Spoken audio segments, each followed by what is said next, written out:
যুক্তি দিয়া সব সময় ইসলাম চলে না, যুক্তি দিয়া ইসলাম চলে না।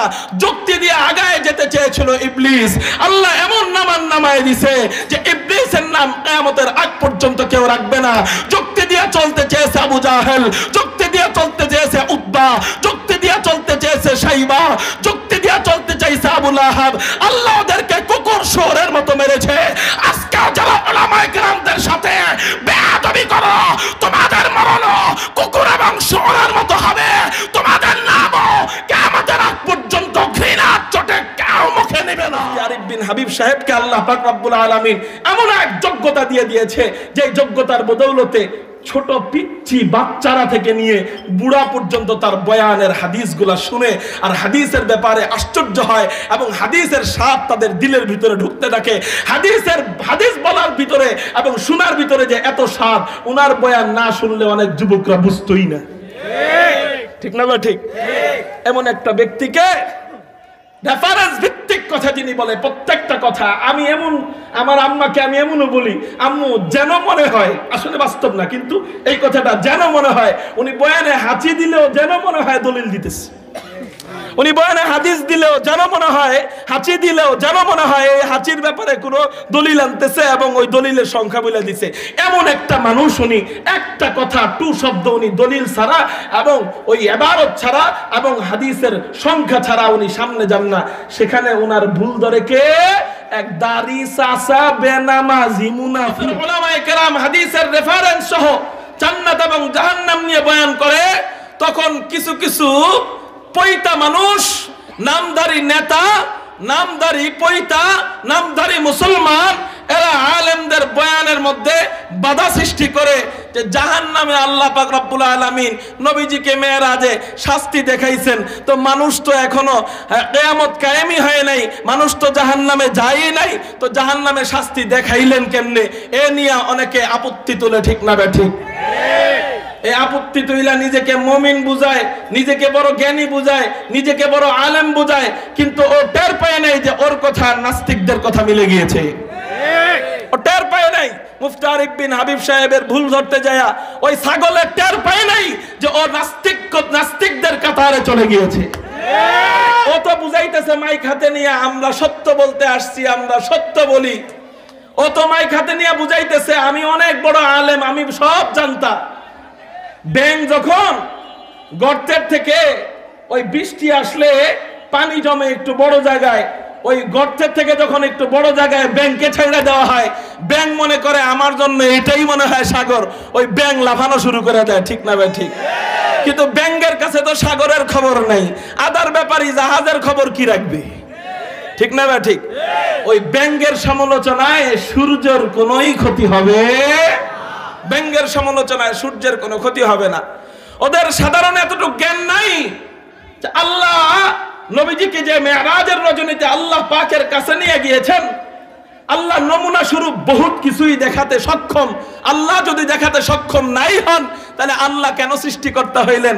আল্লাহ কেন খালেক হইলেন? আল্লাহ পাক কেন ইলাহ হলেন? আল্লাহ কেন মাবুদ হলেন? তো যিনি মাবুদ, যিনি রব, যার কাছে সব শক্তি আছে, যিনি কাদের, যিনি যার ব্যাপারে বলা হয় যে আল্লাহ পাক রব্বুল আলামিনের হাতে সমস্ত ক্ষমতার মালিক তিনি, যিনি আল্লাহু আকবার, যিনি সবচেয়ে বড় মহান, তিনি কেন নবীজিকে জাহান্নামে পরবর্তীতে যারা শাস্তি পাবে সেই শাস্তির নমুনা তিনি দেখাতে কেন পারবেন না? তো ওই নমুনা দেখানোর পরে নবীজি দেখছেন, দেখার পরে হাদিস বর্ণনা করছেন। এখানে আপত্তি তুলতেছে। কি আপত্তি? বলে যে জাহান্নামে তো মানুষ যায়ই নাই, হাসর নাসর কায়েম হয়ই নাই, তাহলে নবীজি কিভাবে বললেন জাহান্নামে অমুকের শাস্তি হয়েছে, মেরাজে যায় তমুকের শাস্তি হয়েছে? নবীজি এটা দুনিয়াবাসীকে কিভাবে বললেন? এই কথা প্রশ্ন করতে যায় ওই নাস্তিক্য মনা, নাস্তিক্য চিন্তা চেতনার সেই নেতা নবীজির হাদিস পর্যন্ত অস্বীকার করে ফেলেছে। শুনে রাখবেন, শুনে রাখবেন, যুক্তি দিয়ে সব সময় ইসলাম চলে না, যুক্তি দিয়ে ইসলাম চলে না। যুক্তি দিয়ে আগায় যেতে চেয়েছিল ইবলিস, আল্লাহ এমন নামায় দিছে যে ইবলিসের নাম কিয়ামতের আগ পর্যন্ত কেউ রাখবে না। যুক্তি দিয়ে চলতে চেয়েছে আবু জাহেল, যুক্তি দিয়ে চলতে চেয়েছে উতবা, যুক্তি দিয়ে চলতে চেয়েছে শাইবা, যুক্তি দিয়ে চলতে চাইছে আবু লাহাব। আল্লাহ ওদেরকে কুকুর শুয়োরের মতো মেরেছে। আজকে যারা উলামায়ে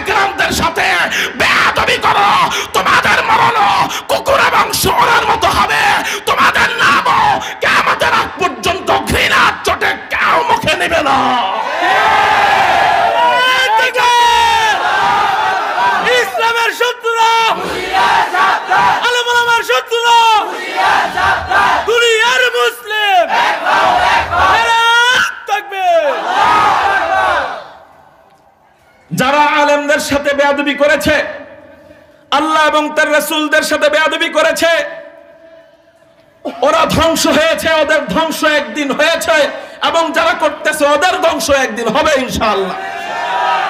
মান আদালি ওয়ালিয়ান ফাকাদ আযানতুহু বিল হারব। আল্লাহ হাদিসে কুদসিতে জানায় দেয়, আমার বন্ধু আমার ওয়ালিদের সাথে যারা দুশমনি করবে, আমার ওয়ালিদের সাথে যারা দুশমনি করবে, আমার বন্ধুদের সাথে যারা দুশমনি করবে, আর বন্ধু কারা? উম্মতের হক্কানি উলামায়ে কেরাম যারা, তারাই হলো আল্লাহর বন্ধু। ইন্নামাল উলামা ওয়ারাসাতুল আম্বিয়া ইন্নামা ইয়াখশাল্লাহ মিন ইবাদিহিল উলামা। উলামায়ে কেরামরাই আল্লাহকে ভয় পায়, আর যারাই আল্লাহকে ভয় পায় তারাই আল্লাহর বন্ধু। তো আল্লাহর বন্ধুদের সাথে যারা দুশমনি করবে, আল্লাহ হাদিসে কুদসিতে জানায় দেয়, ও আওয়ামী লীগ তোমার যুদ্ধ করতে হবে না, ও বিএনপি তোমার যুদ্ধ করতে হবে না, তোমার সাথে যুদ্ধের জন্য আমি আল্লাহই যথেষ্ট, আমি আল্লাহ তোর সাথে যুদ্ধের ঘোষণা দিলাম। দেখেন নাই আল্লাহর বন্ধু কায়েদে মিল্লাতের সাথে বেয়াদবি করেছিল, ওই শিরমা আর ওই শির বাবা। আল্লাহ যুদ্ধ করে বলে আল্লাহর অস্ত্র কামান নয়, আল্লাহর অস্ত্র পিস্তল নয়, আল্লাহর অস্ত্র এনতেন দুনিয়ার কোন তরবারি নয়। আল্লাহর অস্ত্র, আল্লাহ যদি কাউকে যুদ্ধ করতে চায় কারো সাথে, আল্লাহ যদি কাউকে মারতে চায়, ওরে মশা নাকের ভিতর দিয়ে ঢুকাইয়া 300-350 বছর পর্যন্ত জোতা পিটা দিয়ে মারতে পারে, ঠিক না ঠিক?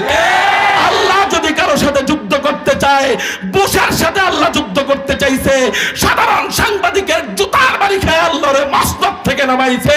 আল্লাহ যদি যুদ্ধ করতে চায়, আল্লাহ যদি যুদ্ধ করতে চায়, ওই শির বাবা আমার সাথে যুদ্ধ করতে চাইছে। শেষ পর্যন্ত ডাইনে পাহারাদার, বামে পাহারাদার, সামনে পাহারাদার, পিছনে পাহারাদার, ঘরের ভিতরে আটকা, নিজের মেয়েকে দিয়ে আল্লাহ ওদেরকে জবাই কইরা মারছে, ঠিক না বেঠি? তো আল্লাহর সাথে যুদ্ধ করতে যাইস না, আলেম ওলামাদের সাথে লাইগা, উম্মতের উলামায়ে কেরামদের সাথে লাইগা আল্লাহর সাথে টক্কর দিস না, অবস্থা খুব ভয়াবহ হবে, ঠিক না বেঠি? আলেম ওলামাদের সাথে লাগছে, নবীদের সাথে লাগছে নমরুদ। নমরুদের অবস্থা এমন হয়েছে যে নমরুদ নামের নাম কোন ব্যক্তির সন্তানের ছেলেরা রাখে না, ছেলেদের নাম রাখে না, ঠিক না বা ঠিক? কোন কাফেরের সন্তানের নামও নমরুদ রাখে না, কোন বেঈমানের সন্তানের নামও নমরুদ রাখে না, কোন ইসরায়েলিদের সন্তানের নামও নমরুদ রাখে না, কোন বিধর্মী হিন্দু মুশরিক যত দল বলেন না কেন, মুসলমান ছাড়াও যারা নাকি নবী ইব্রাহিমকে ঘৃণা করে, তারাও তাদের সন্তানদের নাম নমরুদ রাখে না। যারা নাকি মুসাকে ঘৃণা করে, তারাও তাদের সন্তানের নাম ফেরাউন রাখে না। যারা নাকি নবী মুহাম্মদকে ঘৃণা করে, তারাও তাদের সন্তানের নাম আবু জাহেল, উতবা, শাইবা রাখে না। আজকে যারাও আলেমদেরকে ঘৃণা করতেছে, তাদের সন্তানদের নামও তোরা যারা উম্মতের আলেমদের সাথে লাগছস, তোদের নামে রাখবে না ইনশাআল্লাহ। আর আমাদের অবস্থা কি? আমাদের অবস্থা এমন, আলহামদুলিল্লাহ আবু বকরের নাম স্বর্ণ অক্ষরে লেখা। শত্রুতা করেছে আবু বকরের সাথে, কি হয়েছে? আবু বকরের নাম স্বর্ণ অক্ষরে লেখা। কি হয়েছে? ওমরের নাম স্বর্ণ অক্ষরে লেখা। কি হয়েছে? নবীজির নাম স্বর্ণ অক্ষরে লেখা। কি হয়েছে? সাদ বিন আবি ওয়াক্কাসের নাম স্বর্ণ অক্ষরে লেখা। কি হয়েছে? ইব্রাহিম নবীর নাম স্বর্ণ অক্ষরে লেখা। কি হয়েছে? মুসা নবীর নাম স্বর্ণ অক্ষরে লেখা। কি হয়েছে? আহমদ শফির নাম স্বর্ণ অক্ষরে লেখা। কি হয়েছে? আল্লামা জুনায়েদ বাবুনগরীর নাম স্বর্ণ অক্ষরে লেখা। কি হয়েছে? নূর হোসেন কাসিমের নাম স্বর্ণ অক্ষরে লেখা। কি হয়েছে? সৈয়দ ফজলুল করিমের নাম স্বর্ণ অক্ষরে লেখা। কি হয়েছে? মামুনুল হকের নাম স্বর্ণ অক্ষরে লেখা। তাকবীর, আল্লাহু আকবার। ইসলামের শত্রুরা হুঁশিয়ার, সাবধান। ইসলামের শত্রুরা হুঁশিয়ার, সাবধান। মুহতারাম হাজিরিন, তাহলে আমাদের সাথে কারো বিরোধ নাই। আমরা বলবো যারা আমাদেরকে বিরোধী দল মনে করেন, আমরা বলবো বিরোধী দল মনে করেন না, আমরাই আপনাদের প্রকৃত বন্ধু। আমাদের কাছে আসেন, আমাদের বয়ান শোনেন, ওই মাইক দিয়ে না চিল্লাইয়া যে হুজুরের ভুল ধরছেন ওই হুজুরের সামনে বহাসে বসেন। আল্লাহর কসম যদি পায়জামা গরম না হয় বয়ান বন্ধ করে দিব, ঠিক না? ঠিক। এই জন্য ব্যাঙ্গের মতো ডাইনে বামে লাফায়েন না।